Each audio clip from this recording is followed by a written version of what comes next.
Alors aujourd'hui je voulais vous parler de Non-Fiction November. C'est un challenge qui se déroule pendant tout le mois de novembre, organisé par Olive et Gemma. Donc je vous mettrai leur chaîne en description et la vidéo annonce d'Olive. Peut-être aussi Sapal. Oui, c'est une bonne idée. Alors tous les ans, elles organisent un challenge en novembre, Non-Fiction November, où on doit lire de la non-fiction. C'est-à-dire, si vous n'en lisez pas du tout, vous lisez un livre. Voilà, vous avez réussi Non-Fiction November. L'année dernière, je ne me souviens plus si j'ai participé. Honnêtement, je ne pense pas. J'avais lu une non-fiction en novembre l'année dernière. C'était Culotté. 2 non-fiction, autant pour moi. Puisque j'avais aussi lu Sapiens. Bon. Alors l'année d'avant, mon objectif c'était de ne lire que de la non-fiction et j'ai lamentablement échoué. D'ailleurs je pense que c'est l'un des mois où j'ai le moins lu de toute ma vie. J'ai dû lire 7 livres, oui, un truc comme ça. Parce que c'est assez compliqué en fait de lire que de la non-fiction. On a quand même besoin parfois de lire un peu de fiction. Mais j'admire toujours autant Olive qui elle est capable de faire un mois entier avec que de la non-fiction. Je ne sais pas si j'en serais capable honnêtement. Mais je dis même pas qu'on va essayer, hein, parce que je sais que je vais lire de la fiction pendant ce mois, mais j'ai quand même tenté de lire un peu plus de non-fiction que d'habitude. Alors par exemple, ces derniers mois, si on prend... Alors en janvier j'avais lu 3 non-fictions, en février 2, en mars 2, en avril 1, en mai 2, en juin 3, en juillet 4, en août j'ai dû en lire, j'ai pas dû en lire une, parce que j'ai pas lu grand chose en fiction en août, en septembre 3, et pour l'instant en octobre j'en ai lu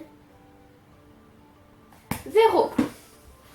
On m'applaudit. Donc je vais tenter d'en lire 5. Je pense que j'y arriverai jamais. Mais voilà, je vais tenter au moins de lire 5 non-fictions en novembre. Petit objectif. Alors, Olive et Gemma, quand elles préparent ce challenge, pour aider les participants, elles donnent 4 mots pour leur permettre de trouver des idées. Ce sont des mots qu'on peut un peu tordre comme on veut. C'est pour ça que je vais vous mettre la palle d'Olive. Vous verrez que par exemple le mot sport, elle l'a tordu un peu comme elle avait envie pour pouvoir lire un livre.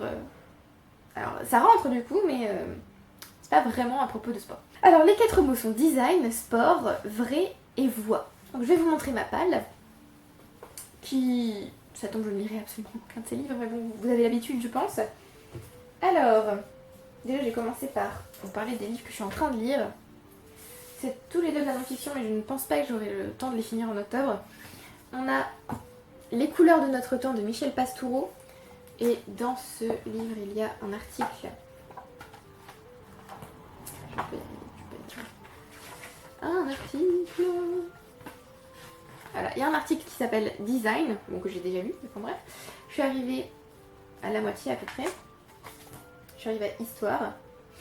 Alors j'ai lu toute la première moitié d'un seul coup, mais j'aurais pas dû je pense, parce que c'est pas que c'est sec, mais il y a plusieurs répétitions et c'est pas vraiment un livre qu'on lit comme ça d'un coup. Faut que je m'habitue d'ailleurs à lire les livres un peu plus calmement, surtout quand ce sont en fait des dictionnaires. Mais oui, j'ai lu tout d'un coup, donc là je suis un peu ras-le-bol de ce livre malheureusement. Mais il est très bien, j'ai appris beaucoup de choses et j'ai hâte d'en apprendre encore plus. J'ai vu que Michel Pastoureau avait écrit des livres comme Rouge, l'histoire d'une couleur, Noir, l'histoire d'une couleur, Bleu, l'histoire d'une couleur. Il a aussi fait ça avec jaune et vert. Et j'ai très très envie de découvrir l'histoire de ces couleurs.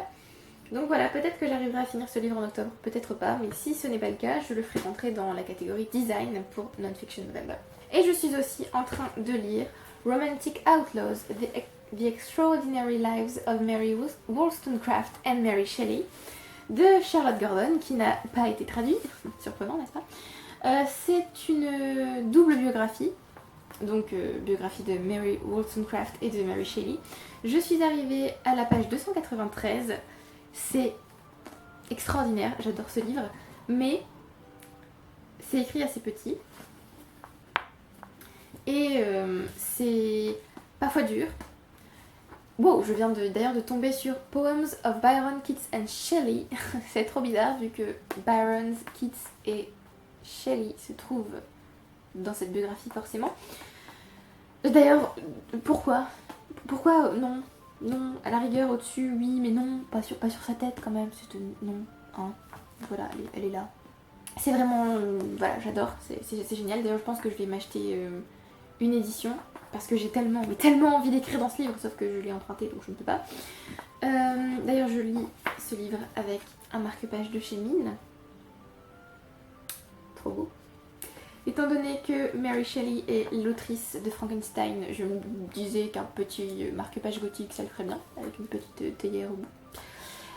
Voilà, donc je ne sais pas si j'arriverai à finir ce livre en octobre, puisqu'il est assez dense on va dire, mais peut-être, on ne sait jamais.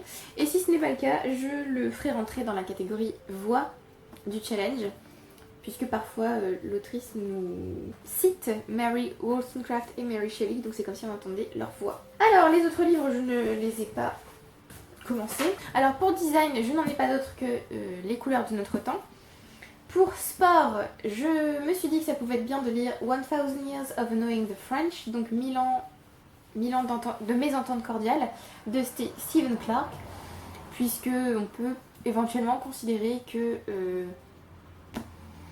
c'est un sport national à la fois en France et en Angleterre de se battre un peu avec le pays, l'autre pays quoi.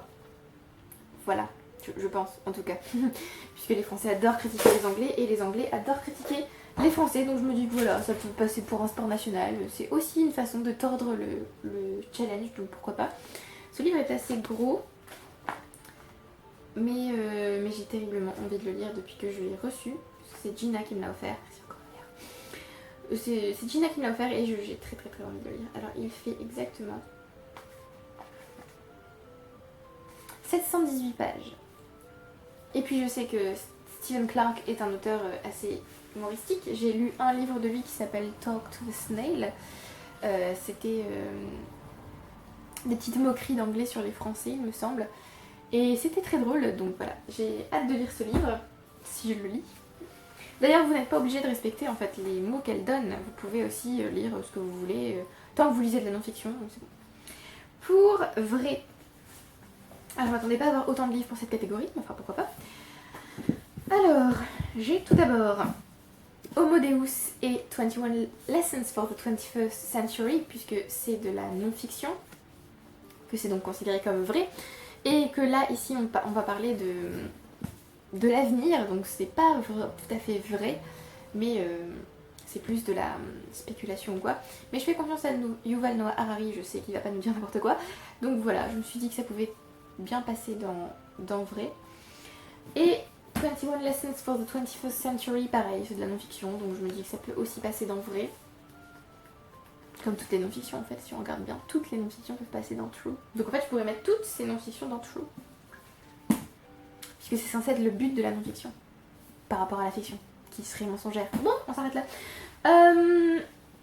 Ah oui, donc comme ce sont des non-fictions scientifiques plus, je me dis qu'elles passent, enfin scientifiques oui ici, et ici peut-être plus sociale, je me dis qu'elle passe quand même bien dans vrai. Il y a aussi A Brief History of Time, From the Big Bang to Black Holes de Stephen Hawking, une brève histoire du temps, du Big Bang au trou noir. Là aussi ça peut être considéré comme vrai parce que c'est de la non-fiction scientifique, donc voilà, j'ai ce livre depuis 107 ans et il serait temps. Et enfin, La mythologie selon Game of Thrones de Gwendal Fossois, qui peut passer dans vrai parce que la mythologie c'est faux.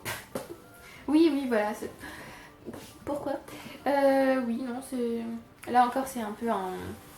tordre un peu le coup aux mots qu'elles sont donnés.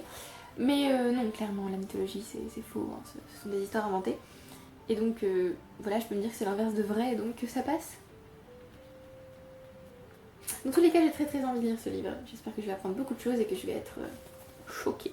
Et enfin, pour la catégorie voix, j'ai The Princess Diarist de Carrie Fisher. Donc j'étais désespérée de ne pas voir la jaquette sur ce livre.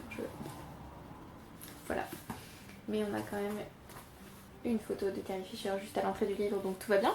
C'est des sortes de mémoires où elle parle de son passage dans Star Wars, en gros, si j'ai bien compris. J'ai très envie de lire ce livre. Et enfin, Girl Interrupted de Suzanne Kaysen. Je ne me souviens plus du nom de ce livre en français d'ailleurs. Non, je ne sais plus. Mais là encore, on peut passer dans Voice puisque c'est une autobiographie des mémoires. Donc voilà, ça passe bien dans Voice, ce genre de livre. Et voilà, il me semble que c'est tout pour la palle de Non-Fiction November. J'ai encore beaucoup de non-fiction puisque j'ai 2 étagères dans les bibliothèques pâles qui ne sont composées pratiquement que de non-fiction. Donc j'aurais pu encore en ajouter, mais je me suis calmée. De toute façon, je pense que je ne pourrais pas lire tout ça. Enfin, je n'aurais pas le temps et peut-être pas l'envie de tout lire. Donc voilà. Ce qui est sûr, c'est que je veux au moins terminer Les couleurs de notre temps et Romantic Outlaws, mais comme je vous l'ai dit, je peux aussi bien les finir en octobre. Donc voilà, c'est tout pour cette vidéo. J'espère que vous avez apprécié. N'hésitez pas à me dire si vous avez lu ces livres, si vous les avez aimés. Qu'est-ce que vous allez lire pour Non-Fiction November, si vous allez lire pour Non-Fiction November. Merci à ceux qui aiment, qui commentent et qui s'abonnent. Et je vous retrouve bientôt pour une prochaine vidéo. Bye!